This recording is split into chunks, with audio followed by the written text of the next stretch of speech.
Guys আজকে আমার খুবই বোরিং লাগতেছে এবং আমি নিজেও বুঝতেছি না যে আমি আসলে কি করব। বুঝতেছিস না মানে কি? তুই তো সারাদিন অকাজই করিস। তাহলে এখন একটা ভালো কাজ করি। আবার জিগা কর, তো না করছিস কেন? এই নে করলাম। হ্যালো গাইস, আসসালামু আলাইকুম। কি রে ভাই, আমি কই? আরে ও এখন ঠিক আছে। সো গাইস আজকে আমি তোমাদের সাথে একটা জিনিস শেয়ার করতে যাচ্ছি এবং মানে একটা আইডিয়া পাইছি, কিন্তু লাইট জ্বলতেছে না কেন? কি রে ভাই, আরে লাইট জ্বল না কেন? ওহ ওহ এখন জ্বলছে, ঠিক আছে। সো আইডিয়াটা হলো, যেহেতু আমার কাছে কিছু করার মতো নাই, তা আমি এখন চা বানাবো। মানে করার মতো কিছু নাই, তা আমি এখন চা বানাবো।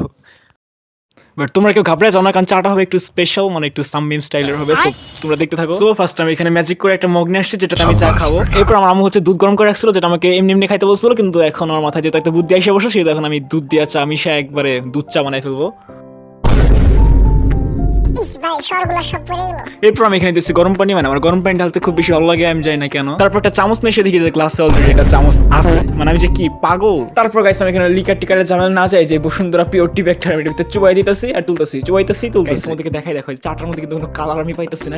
দুধের যে সাদা কালার ছিল ওটাই কিন্তু এখন আছে, বাট আমি বুঝতেছি না যে আমি আসলে কেন কালার পাইতেছি না। তো এখানে আমি আরেকবার ম্যাজিক করে কালার আনার চেষ্টা করতেছি, বাট এবার মনে হয় আমি ফেল, কারণ ম্যাজিক কোনো কাজ করে নাই। স্টিল এটা এখনো সাদাই আছে। তারপর গাইস একটা কালার আনার জন্য আমি এখানে চামচ দিয়ে ঘুরাইতেছি। তারপর এটা আবার চুবাইতেছি, আবার তুলতেছি, আবার চুবাইতেছি, আবার তুলতেছি, আবার চামচ দিয়ে ঘুরিতেছি, আবার চামচ দিয়ে ঘুরিতেছি, আবার টইতেছি, আবার তুলতেছি। গাইস আমি এখানে একটা জিনিস মিস করছিলাম, মানে চিনি দিছিলাম না। সো এখন আমি চিনি দিয়ে দিতেছি। গাইস দেখো আমরা কতটা স্বাস্থ্য সচেতন মানুষ, এখানে মাত্র আমি 2 চামচ চিনি দিছি। বাট গাইস আসল কথা হলো, আমি ক্যামেরা অফ করে আর 2 চামচ দিয়ে নিছি। সো গাইস আমরা ট্রাই করার পালা। এটা দেখতে কিন্তু অনেক সুন্দর হয়েছিল, একদম কফি টাইপের লাগতেছিল। সো গাইস এটা কিন্তু খাইতে অনেক বেশি ভালো হয়েছিল, এবং তোমরা চাইলে বাসায় ট্রাই করতে পারো না, কারণ তোমরা ট্রাই করো না, করলে জীবন আমার মতো হবো না। সো গাইস আজকে ভিডিও এই পর্যন্তই। ভালো লাগলে লাইক দাও, না লাগলেও লাইক দাও। দেখা হবে নেক্সট ভিডিওতে। সো আল্লাহ হাফেজ, টাটা, বাই বাই। 어젯밤과 함께 떠나갔던 안개는 나를 전혀 바라보지 않잖아.